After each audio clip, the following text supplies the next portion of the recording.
खामोशी, फिर दूर से ट्रैफिक की आवाज़। रात को मुंबई। वो भागी नंगे पैरों, डर के मारे लहू बहाते हुए, रात को चैम्बर की सड़कों से गुजर के। उसने पहले ही सब कुछ झेल लिया, वो सब जो ज़्यादातर लोगों को तोड़ देता है। 27 मई 2026 की रात तक उसके जिस्म ने बेल्ट और मुक्के से लेकर तलवार की धमकी तक सब कुछ झेल लिया था, लेकिन वो टूटी नहीं। वो किसी ऐसी खाली जगह से गुजरी जो हम सोच भी नहीं सकते।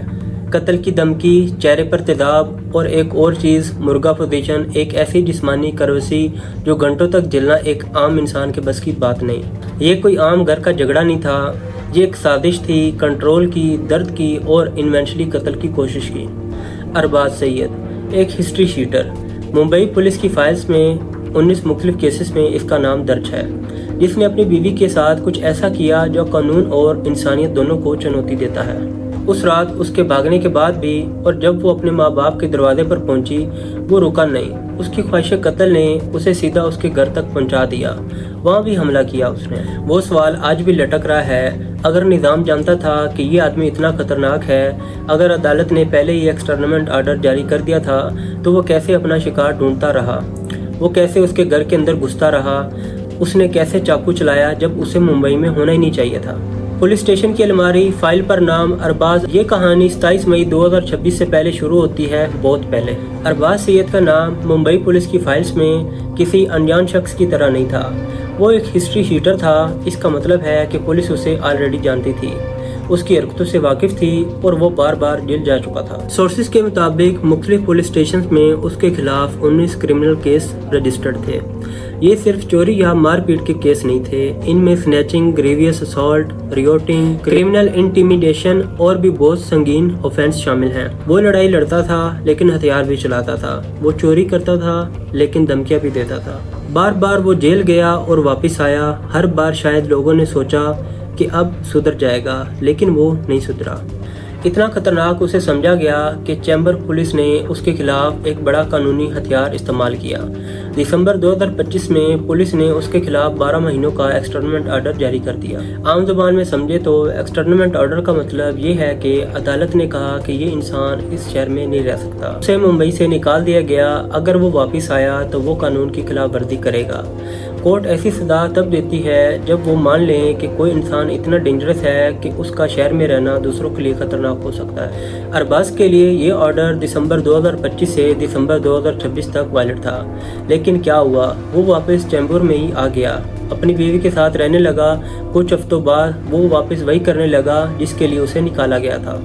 घर के अंदर जो पल पल एक जिंदान बन रहा था, वो कोई नया नहीं था।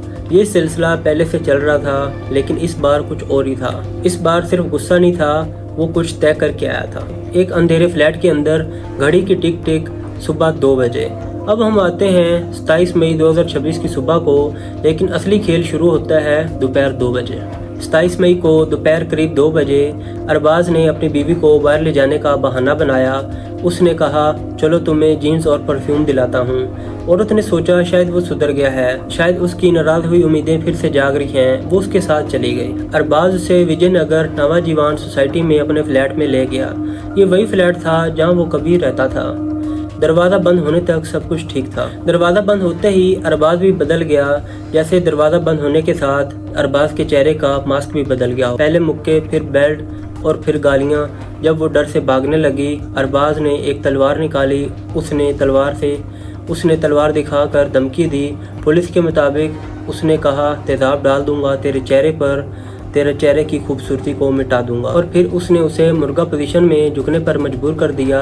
अगर आप नहीं जानते, मुर्गा पोजीशन वो है जिसमें इंसान बैठता है, अपने हाथ सर के पीछे से ले जाकर अपनी टांगों के बीच से ले जाता है और अपने कान पकड़ता है। आप इस पोजीशन में कितनी देर रह सकते हैं? 2 मिनट, 5 मिनट, 10 मिनट मुश्किल है। अरबाज ने अपनी बीवी को मुर्गा पोजीशन में रखा 4 घंटे, सुबह 2 बजे से नहीं, दोपहर 2 बजे से। लेकिन पुलिस रिपोर्ट के मुताबिक वो मुर्गा पोजीशन में थी शाम 6:30 बजे तक। 4 घंटे 240 मिनट तक दर्द की हर सेकंड में। और वो आदमी खड़ा रहा, तलवार लिए देखता रहा। उसे भूखा प्यासा रखा, कोई खाना नहीं, कोई पानी नहीं, सिर्फ दर्द और धमकियां। सोचिए, आपका जिस्म दर्द में है, आप हिल नहीं सकते, आपको पता है कि आपके ऊपर एक तलवार है। और जो आदमी आपको 4 घंटे तक इस हालत में रखता है वो कह रहा है कि वो आपको मार देगा, वो कह रहा है कि वो आप पे तेजाब डाल देगा, लेकिन आपको नहीं पता कि वो सच में ये करेगा या नहीं करेगा, लेकिन 4 घंटे तक आपको लगता होगा कि वो करेगा।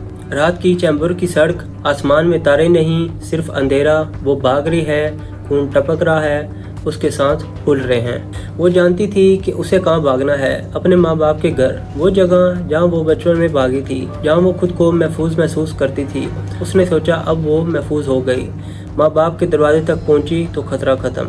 वो पहुँची, दरवाज़ा खटखटाया, अंदर गई, अपने माँ बाप को सब बताया। उन्होंने उसे अंदर लिया। सोचा अब बस, अब पुलिस बुलाएंगे, अब ये आदमी नहीं आ सकता। लेकिन अरबाज ने उसे ढूंढ लिया। उसकी हिम्मत ने उसे हराना नहीं था। वो जानता था कि वो कहाँ गई होगी, वो जानता था कि उसके ससुराल का पता क्या है। वो उसके माँ बाप के दरवाजे पर आया और इस बार वो धमकी देने नहीं आया था। पुलिस रिपोर्ट के मुताबिक अरबाज ने सबसे पहले घर में घुसकर इशरत जहाँ के बाप हैदर अली पर हमला किया, उन्हें मारा। फिर उसके भाई मोहम्मद अहमद पर हमला किया, उन्हें भी मारा। जब इशरत जहाँ की भाभी नूर शिफा उन्हें रोकने आगे आई, अरबाज ने उन्हें भी मारा। 3 लोग एक ही घर में अपनी जान बचाने की कोशिश कर रहे थे, लेकिन अरबाज का निशाना कोई और ही था।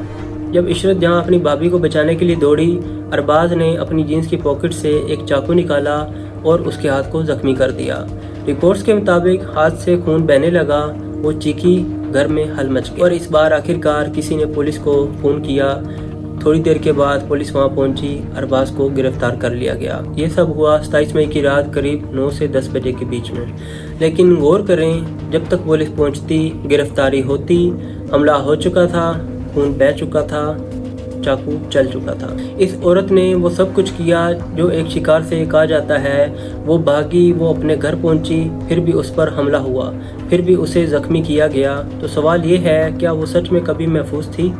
क्या उसके पास कोई ऐसी जगह थी जहां वो जा सकती थी और अरबाज न आ सके? अदालत के बाहर कागज़ पर लिखा है एक्सटर्नमेंट ऑर्डर, दिसंबर 2025 से दिसंबर 2026। ये इस पूरी कहानी का सबसे दर्द भरा हिस्सा है जो बहुत पहले रोक सकते थे। दिसंबर 2025 मुंबई पुलिस ने अरबाज को एक्सटेंड कर दिया था 12 महीने का ऑर्डर। वो मुंबई में नहीं रह सकता था। अगर वो रहता भी है तो पुलिस उसे उसी वक्त पकड़ सकती है, क्योंकि वो ऑर्डर की खिलाफ वर्जी कर रहा था।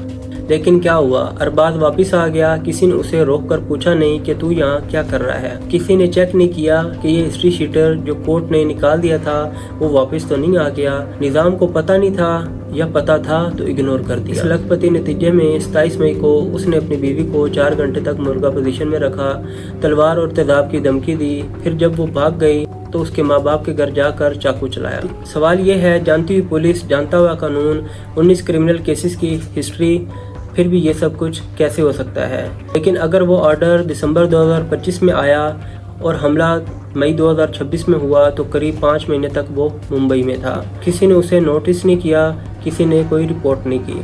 पुलिस ने केस रजिस्टर्ड किया BNS section 109 attempt to murder, section 127 unlawful confinement और क्रिमिनल इंटिमिडेशन के सेक्शंस के साथ। लेकिन ये रजिस्ट्रेशन 28 मई को हुई जब हमला हो चुका था। कत्ल की ख्वाहिश का इल्ज़ाम लगाया गया, लेकिन ये इल्ज़ाम तब आया जब औरत अपना खून बहा चुकी थी, जब औरत का हाथ चाकू से जख्मी हो चुका था। ये सिर्फ अरबाज की नाकामी नहीं थी, ये इन्फोर्समेंट स्ट्रक्चर में नाकामियों की तरफ इशारा है। हमारे कानून में बहुत सारे अच्छे ऑर्डर्स हैं, रिस्ट्रेनिंग्स ऑर्डर्स हैं, एक्सटर्नमेंट ऑर्डर्स हैं, प्रोटेक्शंस ऑर्डर्स हैं, लेकिन इन्हें इन्फोर्स क्यों करेगा? किसके पास टाइम है, सोर्सेज हैं हर एक हिस्ट्री शीटर पर नज़र रखने के लिए? मुंबई जैसे शहर में 2 करोड़ लोग रहते हैं, वहाँ पुलिस फोर्स पहले से ही बोझ में दब रही है। लेकिन जब बात किसी ऐसे आदमी की हो जिसके खिलाफ 19 केसेस हों, तो क्या उसे स्पेशल मॉनिटरिंग नहीं मिलनी चाहिए? क्या उसके एक्सटर्नल ऑर्डर को इन्फोर्स करने के लिए कोई सिस्टम नहीं होना चाहिए?